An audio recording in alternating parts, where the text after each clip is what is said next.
Otra información, y es que hubo un informe muy importante que dio la organización Amnistía Internacional respecto a la tortura en México. Se llama Promesas en el papel, impunidad diaria. La epidemia de tortura en México continúa, donde destaca cifras muy relevantes en torno a este delito. Primero, la PGR solo tiene 30 agentes especializados del Ministerio Público dedicados a la investigación de más de 2.400 denuncias de tortura, que a nivel federal se registraron en el país tan solo el año pasado.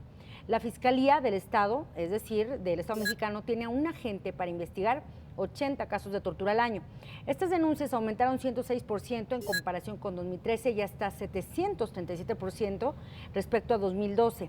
La PGR, resalta este informe, tampoco tiene información desglosada por género, nacionalidad, edad, ni en qué estado tienen más casos de tortura. Para hablar de este tema, me da mucho gusto darle la bienvenida aquí en el estudio a Chacel Colorado. Ella es vocera de Incidencia de Amnistía Internacional México. Muchísimas gracias por acompañarnos, Chacel. No, al contrario, muchas gracias por la invitación. Pues en primer lugar, ¿cómo les cayó a ustedes este informe? Porque sí son datos bastante graves y, por ejemplo, me llamaba la atención 7 sentencias por tortura en México. 23 años. ¿Qué reflejan estas cifras? Ciertamente, como bien señalas, nosotros desde la organización con esta actualización que hacíamos del informe del año pasado, Fuera de Control, estamos muy preocupados por las cifras alarmantes, ¿no? que señalan tanto el aumento en el número de investigaciones sobre tortura, pero particularmente en el tema de la impunidad, ¿no? Analizábamos que a partir de que existe una reglamentación a nivel federal para prevenir, sancionar y erradicar la tortura, en 23 años hablas de 7 condenas a nivel federal, el índice de impunidad es tremendo frente al número de denuncias que no ha dejado de disminuir, ¿no? Precisamente a partir de este informe, lo que Amnistía Internacional quería poner sobre la mesa de las autoridades es justamente necesitamos que esos compromisos que se han asumido pasen del papel del día de hoy a la realidad, ¿no? Y que en México se deje de utilizar la tortura y la práctica de malos tratos como una forma de investigación criminal. Sobre todo veíamos esta falta como de o lagunas en la materia de información, no se sabe quiénes son los de mayor torturados, mujeres, hombres, edades. Ustedes también han logrado determinar, con base en la investigación que hicieron, qué corporaciones son las que torturan más aquí en México. No, esa parte justamente Amnistía Internacional en la integración de los informes sí. Se basa mucho en la información oficial, ¿no? Nosotros no generamos métodos específicos de encuestas o de entrevistas estadísticos para acceder a los datos, sino es toda la información oficial. Este hecho pues resalta aún más la preocupación de no tener esta información desagregada, porque al final del día evidencia que México no se tiene un panorama general de cuál es la magnitud del problema y la dimensión del problema. Si al final del día el Estado mexicano no cuenta con estos elementos, difícilmente se van a poder establecer medidas y acciones concretas para poder erradicar el problema cuando no se tiene diagnosticado en su justa medida. ¿Cómo ven la creación de la unidad especializada de la PGR en materia de tortura? ¿La consideran un signo positivo o más bien enfrenta muchos retos, sobre todo si no se cuenta con la información real o muy específica sobre estas denuncias de tortura? Claro, sin duda se da en un contexto muy particular, ¿no? Nosotros decíamos que frente a una creación de una ley general para prevenir, sancionar y erradicar la tortura, la creación de la unidad es un paso importante, ¿no?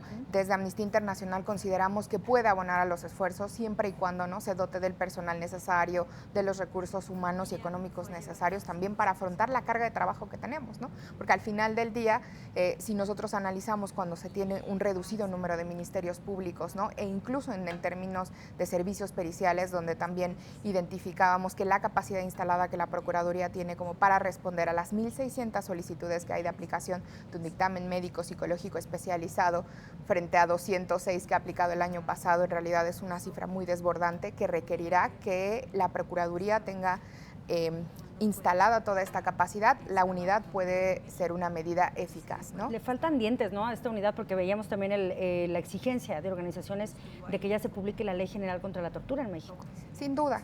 Es un tema muy importante que yo creo que va articulado, ¿no? Creo que a un día de la creación y el anuncio formal no se puede evaluar si va a ser o no, pero hay que apostar con que el gobierno mexicano está dando un primer paso que desde Amnistía Internacional consideramos es viable para afrontar la crisis en materia de derechos humanos que se vive y particularmente en el tema de la investigación de tortura y tratos crueles. ¿A qué atribuyen ustedes que hayan aumentado los casos de tortura, como veíamos en las cifras que habíamos presentado? Por un lado, Las denuncias. nosotros reconocemos que el aumento de denuncias también se debe a algunos avances que ha habido a nivel jurisdiccional, en el sentido de que la Suprema Corte ha establecido que también esta obligación para las autoridades de cuando en el marco de un proceso están recibiendo información, tienen que dar vista a esa información para la apertura de investigaciones. Creemos que esos avances que ha habido en la materia, sobre todo en el ámbito jurisdiccional, han ayudado a que la gente pueda denunciar y abrirse estas investigaciones, pero sin duda el solo hecho de que se abra una investigación no nos dice nada frente a la cifra de pocas sentencias, ¿no?, por el delito. Entonces habrá que fortalecer mucho esta parte. Ahora, Peña Nieto dijo que los derechos humanos son su mayor prioridad, lo había establecido cuando habló de su decálogo de acciones por el gobierno federal. ¿Realmente una situación como la que vemos de tortura demuestra eso, que los derechos humanos son prioridad en México? Nosotros hemos señalado en reiteradas ocasiones que de frente a la grave crisis de derechos humanos que enfrentamos, el gobierno federal ha priorizado reformas económicas y de otra naturaleza por encima de los marcos legales en materia de derechos humanos, ¿no? Creemos que no ha demostrado esa voluntad necesaria para afrontar la crisis. Si no hubiese ocurrido una Ayotzinapa, probablemente ni siquiera nos encontráramos en un plazo tan corto para la emisión de leyes generales en materia de desaparición y tortura, porque así ha sido un tema que a México se le ha recomendado desde el 2011 por el propio Grupo de Trabajo de Naciones Unidas. Entonces, no ha mostrado la voluntad suficiente, pero eso no quiere decir que no puedan darse ahora las medidas necesarias para empezar a hacerlo. Creemos que también nos encontramos en un panorama muy crítico, pero donde también hay una oportunidad histórica de poder cumplir con ese acceso a la justicia de muchas de las familias, tanto de personas desaparecidas, pero particularmente también de sobrevivientes de tortura que no están recibiendo justicia ni reparación, ¿no?, hoy en día. Una oportunidad histórica, ya lo dijiste. Chacel Colorado, muchísimas gracias por haber estado con nosotros. Al contrario, gracias a ustedes. Hasta luego. Gracias, Chacel. Y bueno, con esto